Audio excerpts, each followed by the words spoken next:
Je m'appelle Marie, je suis directrice data et DAF de Choose, une startup de e-commerce. Moi, ça fait une douzaine d'années que je travaille dans la tech. Il y a 2 ans, j'ai accepté de devenir DAF de Choose. J'étais déjà leur directrice data. Et je dirais pas si brutal parce que finalement, la finance, c'est de la data. Et le pari, c'était de transformer la fonction financière en une fonction très tech, équipée data et équipée IA. Sur le fameux PNL. Donc pour ceux qui ne savent pas ce que ça veut dire, c'est Profit and Losses, donc c'est le compte de résultat de l'entreprise. Il y a énormément d'entreprises aujourd'hui qui vous diront ah moi mon PNL, je le sors un mois en retard. Nous aujourd'hui, sortir le PNL, c'est quelques heures de travail et encore ce travail, c'est vraiment plus de la vérification. Parce que toute la donnée, elle est là. Il y a grosso modo un export one-shot qui alimente le fichier Excel et plus de travail manuel.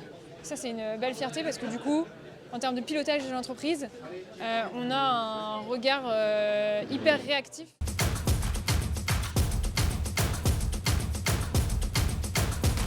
L'entreprise Bionic, c'est une image de Didier. Elle a une bonne raison d'exister, c'est cette idée du corps qui peut être augmenté dans à peu près toutes ses parties, de la même manière que l'entreprise aujourd'hui peut et va être augmentée par l'IA. Pas juste les fonctions d'ingénieur, de développement informatique, etc., mais vraiment toutes les fonctions de la boîte. Donc ça, c'est déjà le côté AI for everything. C'était un grand point du talk. Le deuxième grand point, c'est le facteur en effet de productivité visé, ce fameux x10. Alors bien sûr, on ne va peut-être pas faire x10 dans tout, mais si déjà on fait x3, x4, ça change complètement les business models, les visions d'entreprise, etc.